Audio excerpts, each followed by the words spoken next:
বেটা ভগবানের নিশ্চয়ই কোনো মতলব আছে, নইলে নবাবের দেওয়া গোলাপের দেখাশোনা করার জন্য কোনো মালি তার জানা আছে এমন তো কখনো শুনিনি। ও এমন একজনকে ঢোকাবে সে আসলে একজন চোর, গোলাপের পাশাপাশি দুর্মূল্য গাছও পাচার করতে পারে।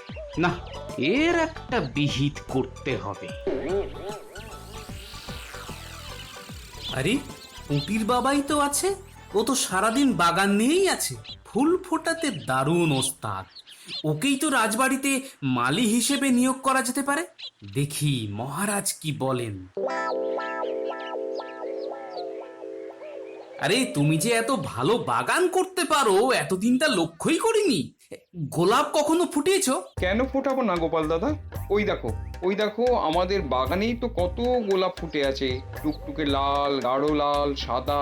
তুমি বাবা রাজসভা নিয়ে এত ব্যস্ত থাকো যে নিজের বাগানের দিকেই নজর দাও না। একটা কালো গোলাপ পেলে দেখিয়ে দিতাম গোলাপ চাষ কিভাবে করতে হয়। বাহ, আরে তুমি তো সোনা ফলিয়েছো। আচ্ছা শোনো, তোমাকে যদি কালো গোলাপের গাছ দেওয়া হয়, তুমি তাতে ভালো গোলাপ ফোটাতে পারবে? দাদু, বাবার ওপর ভরসা রাখতে পারো, এমন ফুল ফোটাবে না সবার চোখ জুড়িয়ে যাবে। তাহলে শোনো, কাল তুমি আমার সঙ্গে রাজবাড়িতে যাবে, সঙ্গে নিয়ে যাবে সবচাইতে সেরা গোলাপের সাজি। আমি যখন ডাকবো তখন যাবে, মহারাজকে দেখাবে ফুল। মহারাজ যদি জিজ্ঞেস করেন কিভাবে এই ফুল হলো, তুমি বুঝিয়ে দেবে। কেমন? কি মজা, কি মজা!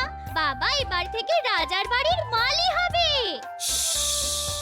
আরে চুপ চুপ, এই কথা খবরদার কাউকে বলবি না। আরে আমার তো শত্রু কম নেই, তাই সাবধান করে দিচ্ছি। আচ্ছা গিন্নি, তোমার একটা হাবাগোবা ভাই আছে না? তোমার একটা অপকণ্ড ভাগ্নে আছে না? কি আশ্চর্য, তোমার ভাইয়ের খোঁজ নিচ্ছি, তার সঙ্গে আমার ভাগ্নের সম্পর্ক কি? আহ, আমার ভাইকে অপদার্থ বলবে আর আমি কিচ্ছু বলবো না? আরে গিন্নি, আমি তার জন্য একটা কাজের ব্যবস্থা করেছি, তাই জিজ্ঞাসা করছি। তা সে গ্রামে করেটা কি? চাষবাস করে না, সারাদিন ডাঙ্গুলি খেলে আর গান্ডে পিণ্ডে ভাত গেলে। আর কি করে শুনি? আমার বাপের পয়সায় খায়, তোমার তাতে কি? না না, আমার কিছু নয়, তবে তোমার ভাই এলেই আমার বটুয়া থেকে পয়সা যেন কেউ গেড়িয়ে দেয়, তাই আমার নিশ্চয়ই কিছু একটা আসে যায় গিন্নি। তোমার ভাই বলেই কিছু বলি না, না হলে মেরে দাঁত ভেঙে দিতাম। হ্যাঁ, কে কার দাঁত ভাঙে পরে দেখা যাবে। আর শোনো, আমি বাপের বাড়ি চললাম, ফিরবো ভাইকে নিয়ে। এখন থেকে ভাই এখানেই থাকবে, এ আমি স্পষ্ট করে বলে দিচ্ছি। তবে সব কথাতে যেমন খেঁচিয়ে থাকো কেন? বলি তোমার ভাই কি চাষবাস করতে জানে? না, জানে না। ওর স্বপ্ন তোমার মতো মূর্খ মন্ত্রী হবে। আবার ফুট কাটছো, আবার ফুট কাটছো। আরে যা বলছি তা মন দিয়ে শোনো, রাজবাড়িতে একজন মালি লাগবে, গোলাপ গাছে যে ফুল ফোটাতে পারে, বুঝেছো? ভাবছিলাম তোমার ভাইকে যদি সেখানে লাগিয়ে দেওয়া যায়, ভালো ভালো ফুল আর দামি দামি গাছ গেড়িয়ে দেবে, আর তুমি চুপি চুপি বেঁচে আসবে, ভালো পয়সা আসবে গো। কি মতলবটা ভালো বার করেছি না? ও, তোমার কি বুদ্ধি গো, আগে বলনি কেন? শোনো, আমরা ভোর রাতেই বেরিয়ে যাব।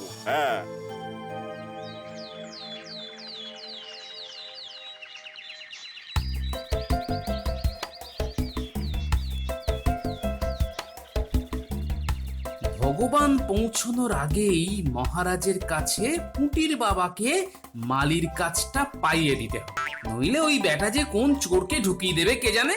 মহারাজকে তো আর বলা যায় না সেটা, তিনি বিশ্বাসও করবেন না। হ্যাঁ বলো পুঁটির বাবা, গোলাপে কি সার লাগে তা তো তুমি জানো। শুধু গোবর লাগে গোপাল দাদা, আর কিছুই লাগে না। তবে যত্ন নিতে হবে, জল পরিমাণ মতন দিতে হবে, বেশিও না কম তো নয়ই। ঠিক আছে ঠিক আছে, মহারাজকে বুঝিয়ে বল, ঘাবড়ে যেও না আবার। মহারাজ খুব দয়ালু, বুঝিয়ে বললে ঠিক বুঝবেন।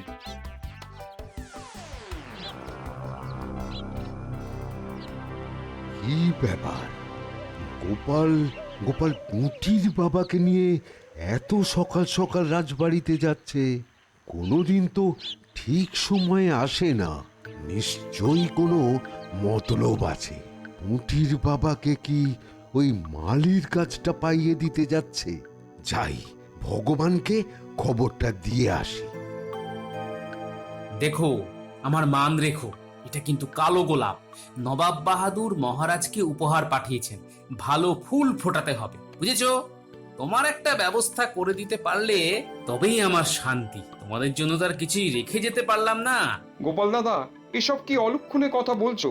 যা কিছু শিখেছি সব তো তোমার কাছ থেকেই। পাঠশালায় পড়িয়েছো, টলে গেছি, তুমি আমায় শিক্ষিত করেছো।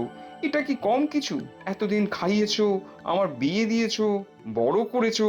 এটা কি কিছু রেখে যাওয়া নয়?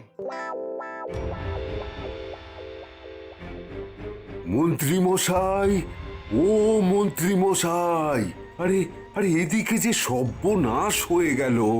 বৌমা, ও বৌমা, আরে তুমিও কি কালা হয়ে গেলে? নিশ্চয়ই মালির খোঁজে বেরিয়েছে।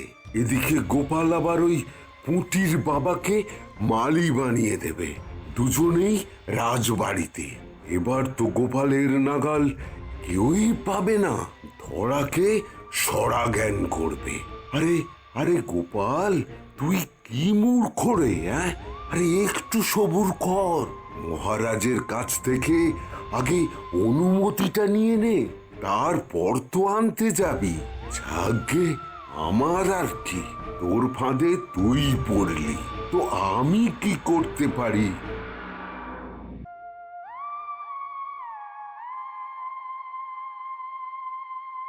মহারাজ, আমার একটা আর্জি ছিল, যদি অনুমতি দেন তো পেশ করতে পারি। বেশ বেশ, কি তোমার আর্জি তা শোনাও। আগে নবাব বাহাদুর আপনাকে একটা দুষ্প্রাপ্য গোলাপ গাছ দিয়েছেন, সেই গাছে কালো গোলাপ ফোটাতে হবে। তা পুটির বাবা নানা রঙের গোলাপ ফুটিয়েছে নিজের বাগানে। যদি অনুমতি দেন তো তাকে ডাকতে পারি। নিশ্চয়ই নিশ্চয়ই, তাকে এখানে সত্তর নিয়ে এসো। মহারাজ, কাল কিন্তু মন্ত্রী ভগবান একজন মালির কথা বলে রেখেছিল। তার প্রার্থীকে বাদ দিয়ে গোপালের প্রার্থীকে ডাকা কি ঠিক হবে? ঠিক আছে, আমি দুজনকে পরীক্ষা করে ঠিক করব কে এই কাজের জন্য উপযুক্ত। গোপাল, তোমার লোককে ডাকো। কিন্তু ভগবান কোথায়? মনে হয় মালি খুঁজতে বেরিয়েছে, আসতে দেরি হবে।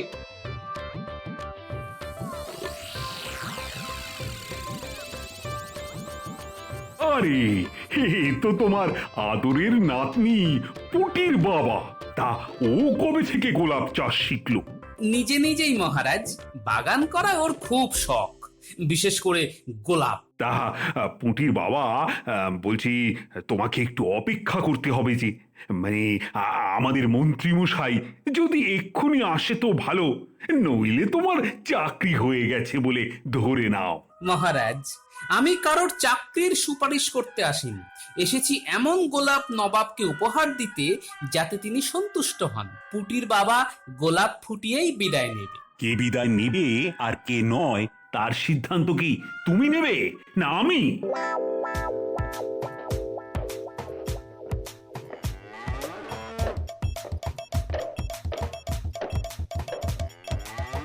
আরে ভাই, এটা গরু না কচ্ছপ রে? তাড়াতাড়ি চলতেও পারে না। এতই যদি তাড়া, তবে ওই ঘোড়ার গাড়ি নিলেন না কেন? এটা গরুর গাড়ি, বুঝেছেন? এটা গরুর গাড়ি। গরু গরুর মতনই চলবে, ঘোড়ার মতো নয়। জামাই বাবু, আমি কি রাজামশাইয়ের মন্ত্রী হব? শুধু মন্ত্রী কেন রে, তুই রাজাও হয়ে যেতে পারিস। তোর যা বুদ্ধি, বাপ রে বাপ! তোর বাপের বুদ্ধিও কি এরকম ছিল নাকি রে? এই এই এই এই এই, বাপ তুলে কথা বলবে না ভাই, আবার বললে জামাই বাবুকে ধাক্কা দিয়ে ফেলে দিবি।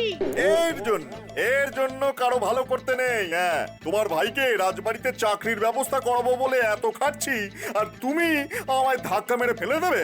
না না জামাই বাবু, ধাক্কা এখন মারবো না, আগে মন্ত্রী হই, তারপর রাজা আর মন্ত্রী দুজনকেই ধাক্কা মেরে ফেলে দেবো।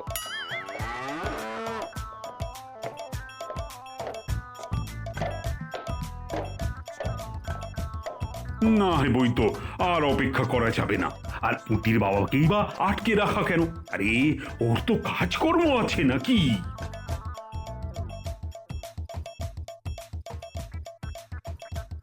কি ব্যাপার ভগবান, মালি পাওয়া গেল? আগে হ্যাঁ মহারাজ, এই সেই মালি। হ্যাঁ ভগবান, এই মালি সম্পর্কে তোমার কি যেন হয় না? আগে সত্যি কথা বলতে কি, ও আমার শ্যালক। হ্যাঁ। আহা, লজ্জা কিসের? নিশ্চয়ই নিশ্চয়ই, রাজবাড়ি সবার জন্য উন্মুক্ত, কিন্তু আমি পরীক্ষা নেব, আর যে উত্তীর্ণ করবে সেই পাবে গোলাপ চাষের সুযোগ। তাহা তোমার এই শ্যালক রত্নটির নাম কি? আমি বলছি মহারাজ, আমার অনেক নাম।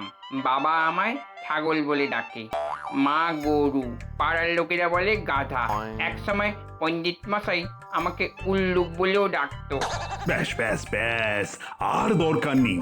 তা তুমি কখনো গোলাপ গাছ দেখেছো? কি বলছেন মহারাজ, গোলাপ গাছে উঠে কত কত দোল খেয়েছি। ঠিক আছে ঠিক আছে, তা তুমি তো কলা গাছেও দোল খেয়েছো। আগে হ্যাঁ মহারাজ, দেখবেন? না না না, এখন নয়, তুমি মন্ত্রী হলে তখন দেখিও। এবার যাও যাও, তুমি বাইরে গিয়ে বসো। তাহলে গোপাল, পুটির বাবাকে বলো কাল থেকেই কাজ শুরু করতে।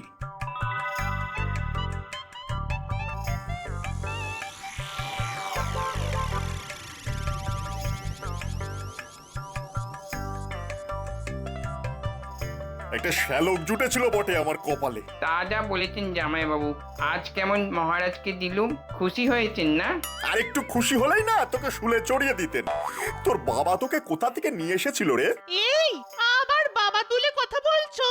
দিদি, আরে আমার বাপ তুলেছে, তোমার তো নয়। জামাইবাবু, আমি কবে মন্ত্রী হব? আমি মরলে? ঠিক যা ভেবেছিলাম, গোপাল গোপাল নিজের লোককে ওই রাজবাড়িতে ঢুকিয়ে দিল।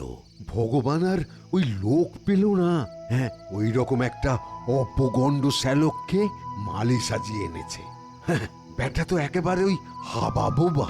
না না, গোপালকে আর অপদস্থ করতে কিছু একটা করতে হবে। ও বৈদ্য মশাই, বাড়ি আছেন? আমি মন্ত্রী ভগবান। ও রাজবৈদ্য মশাই। আরে আরে, এসো এসো এসো এসো, আমি তোমার কথাই ভাবছিলাম। এসো এসো। কপাল কপাল, সবই আমার কপাল। মানে এমন শালা অনেক পাপ করলে তবেই জোটে। এ যা হবার তা হয়ে গেছে।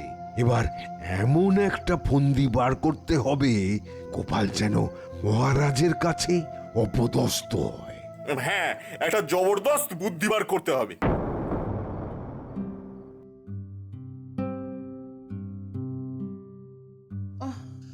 ওগো ওগো, আমার মাথায় খুব যন্ত্রণা করছে। হ্যাঁ, এই এই তুমি একটু তাড়াতাড়ি এসো, বুঝলে? হ্যাঁ, ওহ, আমার মাথায় খুব যন্ত্রণা করছে গো। হ্যাঁ, ও ও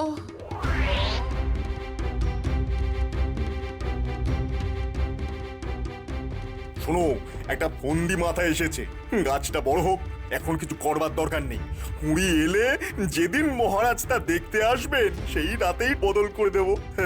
মহারাজ এসে দেখবেন গোলাপের কুড়ি নয়, আকন্দ ফুটে আছে। আচ্ছা, তাহলে এই মতলব? হ্যাঁ, ঠিক আছে, আমিও দেখে নেব, কিন্তু তার আগে অন্য কোনো বৈদ্যকে নিয়ে বাড়ি যেতে হবে। গিন্নির হঠাৎ যে কি হলো।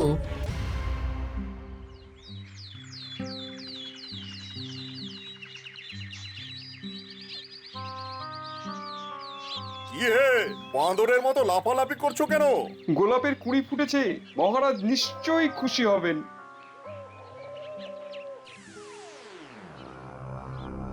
এবার এবার সময় হয়ে গেছে, তাড়াতাড়ি কাজটা করে ফেলতে হবে।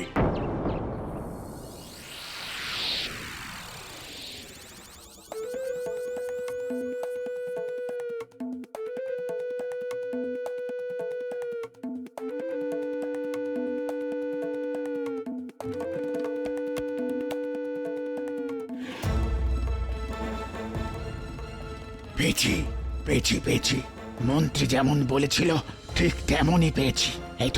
এই তো সেই গাছ।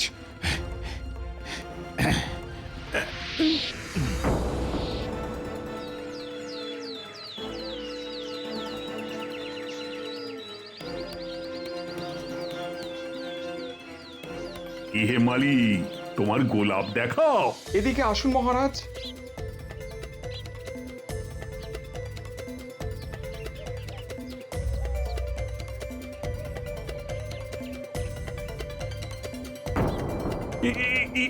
কি গোলাপ কোথায়? এ তো ধূত্র ফুল ফুটে আছে। এই যে গোপালের লোক বলে পার পেয়ে যাবে ভেবো না। তোমাকে সারা জীবনের মতো কারাগারে থাকতে হবে, আর গোপালেরও চাকরি যাবে। আমি অপমান সইতে পারবো না। নবাবকে আমি মুখ দেখাবো কি করে? দেখো, কাল সকালের মধ্যে যদি গোলাপ গাছ না পাই, তবে সবার সামনে তোমায় 100 বার কান ধরে ওঠবোস করাবো। সঙ্গে গোপালকেও করতে হবে, ওর উমেদারি বন্ধ করা উচিত। কালকের মধ্যে যদি গোলাপ না ফোটে, তবে রাজা মশাই যে শাস্তি দেবে মাথা নিচু করে মেনে নেব। অন্যায়ের শাস্তি তো পেতেই হবে মহারাজ। এবার কি হবে মহারাজ, যে আমায় কারাগারে পুরবে? তুমি এত ভয় পাচ্ছ কেন বাবা? দাদু নিশ্চয়ই কিছু ব্যবস্থা করে রেখেছে। আরে আমি আছি তো, চিন্তা কিসে?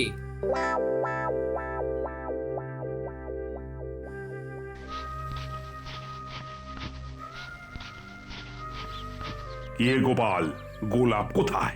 ওই দেখুন কেমন ফুল ফুটেছে। বাকি কুড়িগুলি দেখুন ফোটার অপেক্ষায় আছে।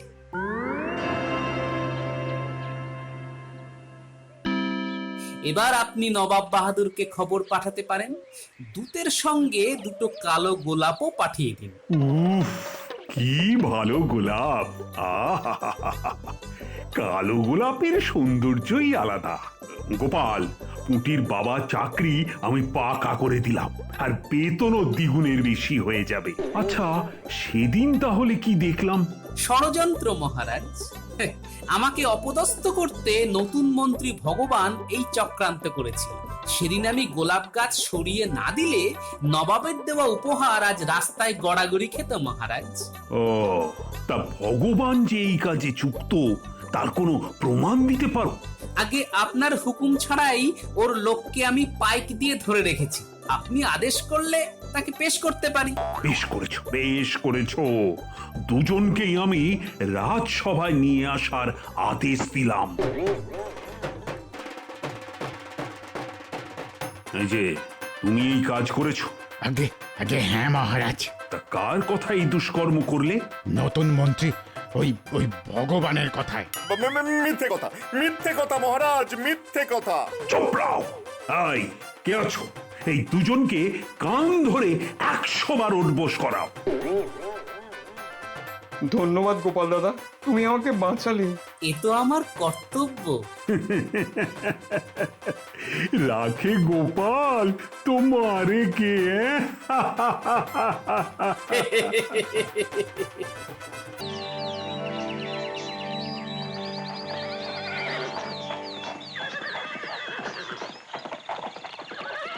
সুস্বাগত, সুস্বাগত উজির মশাই। এই মহারাজ আপনার জন্য সাগ্রহে অপেক্ষা করছেন। কৃষ্ণনগরে আসতে পেরে খুব খুশি হলাম মন্ত্রী মশাই। ভারী চমৎকার আপনাদের নগর। আসলে উজির মশাই, আমি মন্ত্রী হওয়ার পর চেষ্টা করেছি এই নগর পরিষ্কার পরিচ্ছন্ন রাখতে। 1 সপ্তাহ আগে এলেই এমনটি দেখতে পেতেন না। থাক থাক, উনি সুবে বাংলার নবাবের খাস উজির, সবার সবকিছুরই খবর রাখেন। তাকে নিজের গুণগান করাটা বন্ধ করুন তো। এখন চলুন, উজির মশাইকে আর কতক্ষণ বাইরে দাঁড় করিয়ে রাখবেন? তাই চলুন, তাই চলুন। মহারাজ নিশ্চয়ই অধীর আগ্রহে অপেক্ষা করে আছেন।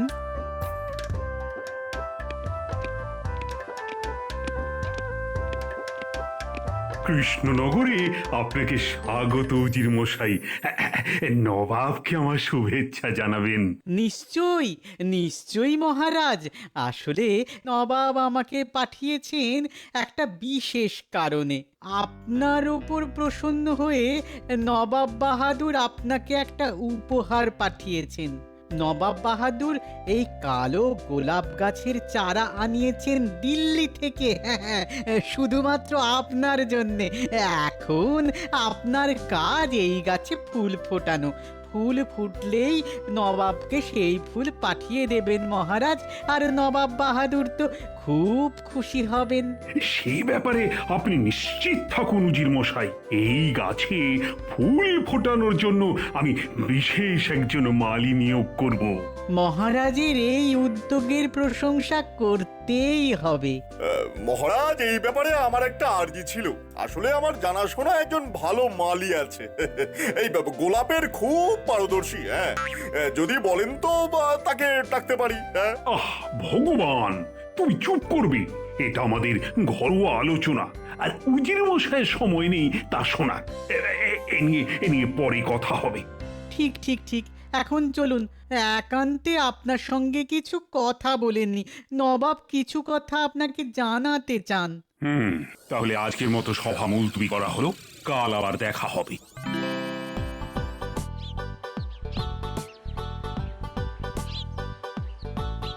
মহারাজের মেজাজটা আজ ঠিক নেই, কিন্তু কালকেই ঠিক হয়ে যাবে। তখন কথাটা পেরে দেখব। আসলে আমার শ্যালকটা একেবারে অপদার্থ, বেকার, বুদ্ধিহীন, শুধু কি করে আমার কাছ থেকে মাল কামাবে তার ফন্দি। একবার যদি মালির কাজে ঢুকিয়ে দিতে পারি তবে আমার ঘাড় থেকে নামবে। মহারাজকে পটিয়ে পাঠিয়ে যেভাবেই হোক শ্যালকটাকে গ্রাম থেকে নিয়ে আসতে হবে। রাজার বাগান বলে কথা, কত প্রকার দুষ্প্রাপ্য গাছ আছে, কত ফল ফুল আছে, তার বেশ খানিকটা ঝেড়ে যদি বেচে বেশ ভালো রোজগারও হতে পারে। না না না, এই সুযোগ হাতছাড়া করা যাবে না।